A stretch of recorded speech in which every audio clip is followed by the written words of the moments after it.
Welcome to the D2D Real Estate Show. Here with Craig, and he's got some awesome insight as to what he can tell us about personality types. As you sell people, there are different ways in which you're going to sell different people. Not every person is created equal. So, Craig, tell us about personality types. This is huge, Duane. When I first learned this many years ago, it opened up a new world for me, and understanding how to get someone to sign something or do whatever it is that you need to have them do. And so the personality profile that I like to subscribe to is the DISC personality profile. That's DISC.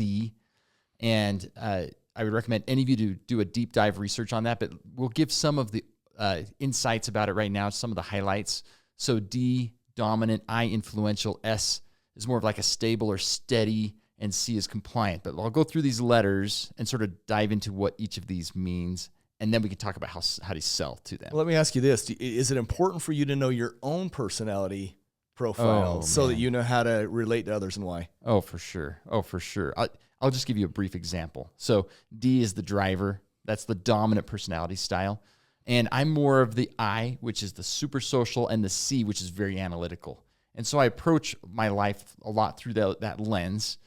And I remember a seller many years ago that I got out of that listing appointment, and I just felt like, man, I didn't jive with this personality type. What was it? I didn't know, and I hadn't studied this yet. Come to find out, he was a D, a driver, and I was approaching him from the lens of a C, a very analytical. And so it wasn't till later I studied this and realized, okay, I still got the listing agreement, but there was friction in that appointment, and I just feel like it didn't go well. And I found out, okay, the D, the dominant personality type, they're individuals that like to get straight to the point. They don't like to be bored with a ton of data. And so here I am, this C, coming up with tons of data to the seller, and he didn't want to see the nuances. Just cut to the bottom line. What is that bottom line number? What is the bottom line conclusion? And here I wasn't picking up on that cue from him until later, and then he straight up said, Craig, just tell me, what's the best? What is it? Just tell me the best. Like, cut to the chase. He didn't say this, don't waste my time, but you know that's what he was thinking, don't waste my time. Sure. So anyway, I didn't realize that about my own personality until I went through this and took the own test, and I realized, okay, so I'm a social and very analytical, and how does that personality relate to the rest of the world where you've got the D's, the DISC? So I figured that out, and it's helped me big time. So now when I'm in front of someone where I detect they're a D and a driver, I say, look, I've got a packet with the info. Do you want to read, the different items in it, like look at the different comps in detail, or do you want to just go to the bottom line?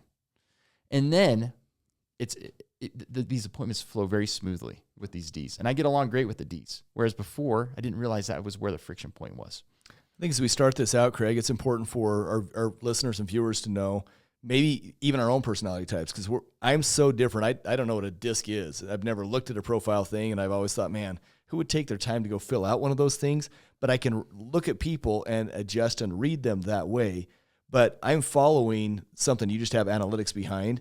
And I think it's funny because you look at you and I, and we are so different. I tell people as they come in and I meet with them to join our brokerage, I was like, Craig is a guru. He's the kind of guy that'll sit behind a computer in real estate school and take notes. I was the guy that hit play and went outside and then came back, and I'm like, oh, crap, now I've got to answer this quiz, and I'll fail it twice, and then I'll go past. Or Craig will do a CMA that takes 20 or 30 minutes, and he can explain every pro and con and why this adjustment happened and why. And mine take 2 minutes, and I'm going to sit down and sell them on why I came up with that price and why they should list with me. And you are a D, like a typical D right there. So I'm a D. What are you?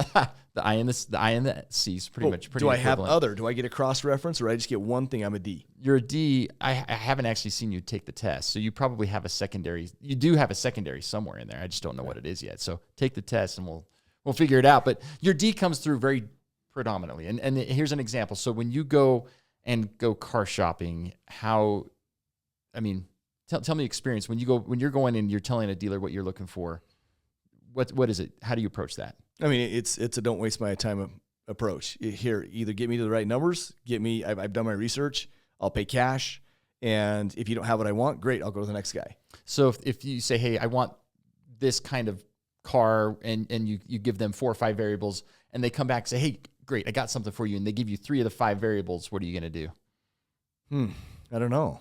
I mean, if 3 of the 5 variables are what I want, then I'm going to negotiate and find out which one I'm going to get the best price on. Okay, but what if, like, let's say you wanted a particular color and they didn't have that color? Then I'm going to walk and go to the next door. See, that's the classic right there. And we didn't even pre-plan this, but that is the classic response of a D right there. Well, that's so funny because we're buying a car right now. I'm going to go get it tomorrow for my wife, and even just the little things I'm negotiating. So they came back and they got me this price, and they're like, we're below MSRP, and there's not a lot of cars out there, and there's a $395 prep fee, and so I negotiate, and this price is, I've called all over the United States to find this car, right? And I'm not shopping in Utah, and I try to negotiate the price down just the $395, and they won't waive the dock fee. And I'm like, okay, so let's try a different angle, and I brought them down over $500 a different way, and I felt, man, that's not enough money. I don't feel like I did a good enough job negotiating, almost to the point that I'd almost walk away from buying that car out of pride because I didn't get a good enough deal in my mind when it's the best deal out there across the United States. So it's crazy the different personality types you run into. Yeah, so the C would have bought because they would have analyzed and realized this is the best deal I'm buying. The D, you've got something else that's driving you in making your decisions. And so when you're in front of now this is really pronounced when you're in front of a seller. And so if I'm going to come to you and I'm selling your home and you're a traditional seller, you're not an agent. And now that I know, knowing that you're a D, when I would come in and approach you, I would just come in and say probably three photos of the best comps with like just tiny little details about it. And hey, here's your bottom line. And deliver that. Just here's what it is. Because you would have kicked me out of the house and I said, okay, we're opening up my laptop and we're going to review the 38 pages of this market analysis. And you'd say, okay, you'd be looking at your watch, be looking at your wife, like, okay, I've got other things I got to, done. So it's really important to know who you are and who they are. So let me give you some tips on how I identify this on a listing appointment. Awesome. Okay. So my strategy when I walk into a listing, I walk in and then I like to tour the home first. The touring the home part, it's not because I want to see the home. It's because I want to have time with the seller to identify where does this seller fall on the DISC personality profile. And if I identify that there's C, I'm going to handle the close differently than if it's a D, than if it's an I, than if it's an S. And so I'm asking questions such as, hey, so what do you do for work? Typically, that will be telling. If they say, hey, I'm an accountant, analytical. C. Yeah. Yep. I'm an engineer. I'm a computer programmer.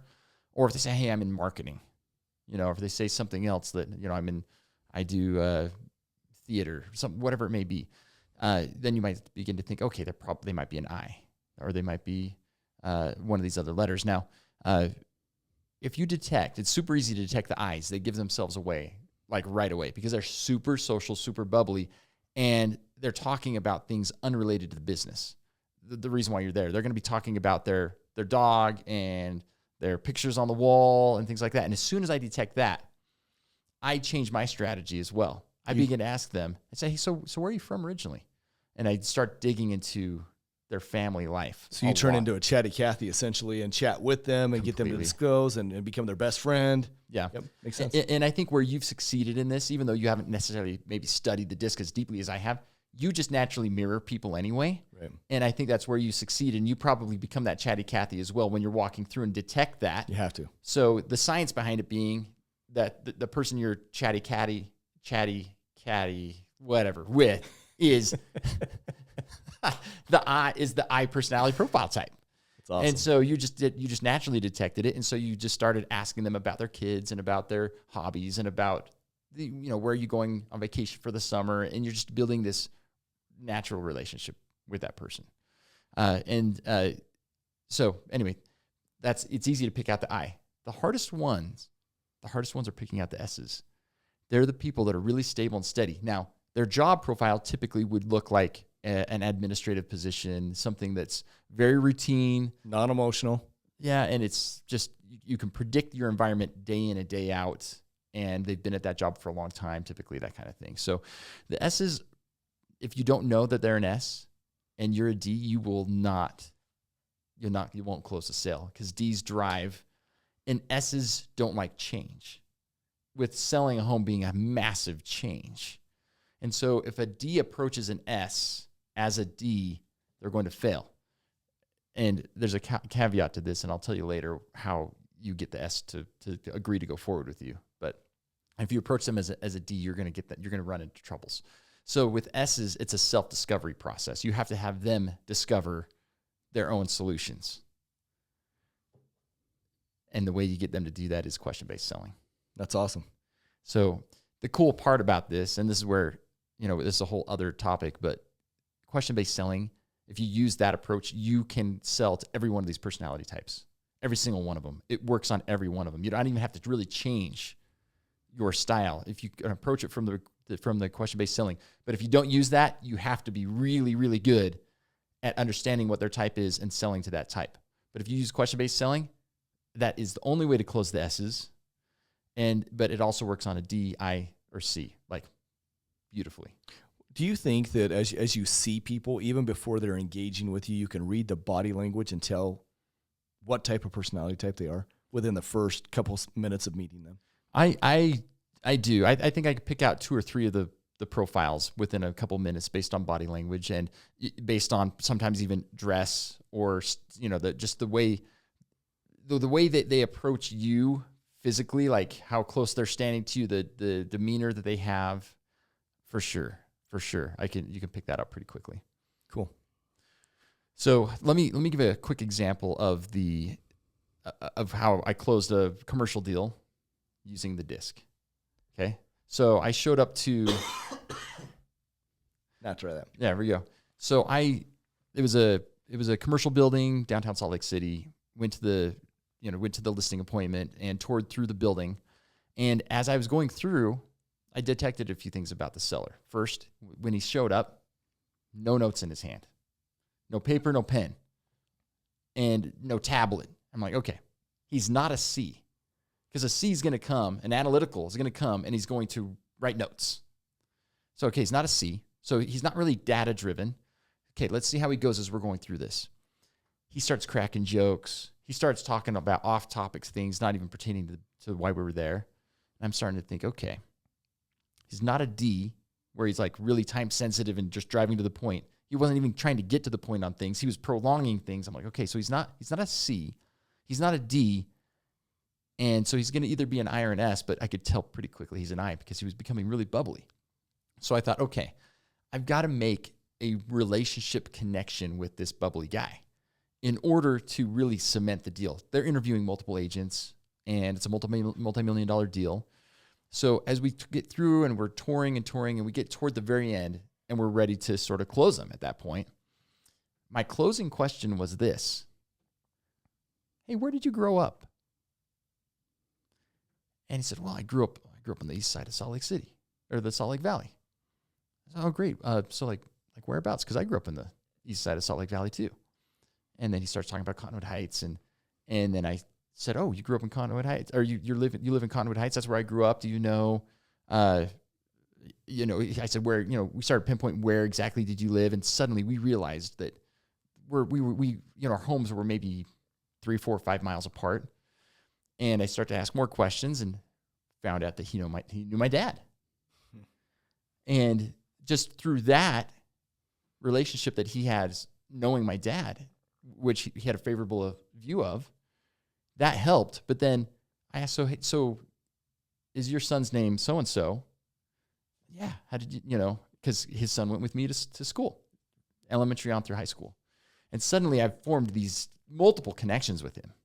And it was just one of those awesome aha moments that you're like, wow, we're linked together on this relationship. And he asked like nothing about our marketing plan, nothing about, the other questions you typically get on a commercial listing appointment. On the way out the door, he said, we've interviewed a lot of people. You're at the top now. And we got him to sign a listing agreement and went under contract on and I would say that it has a lot more to do with just, you being friends or growing up in the same neighborhood. It's simply that you took the time to figure out his personality type and to connect with him on an emotional level, at which point he could trust you. Yeah, I would agree. And trust is what he's looking for. And being an I type, he liked that relationship. He liked that trust. So anyway, the disc has been super huge for me. And it was revelatory, especially early in my career. And I think those of you who are an I or an S, when you feel like the other party's running you over, your client, and is a D type, you might feel inferior at that moment because if you don't understand the personality profile. But when you come to learn it and then begin to speak their language, suddenly instead of being run over by them, you are on the same wavelength of them. And it's awesome. It's so good. And so revelatory. So we do more teachings about this, and we train deeper on DISC, but those are things that we don't have time for this podcast. But we'd love to interface with you one-on-one. And also in other group settings, we've got a webinar where we teach question-based selling and other door-knocking strategies, and we would love to have you join us on one of those and even reach out to us individually. We'd love to chat. So click the link below. We would love to meet you in person and help you further and answer other questions you may have and take your business to the next level.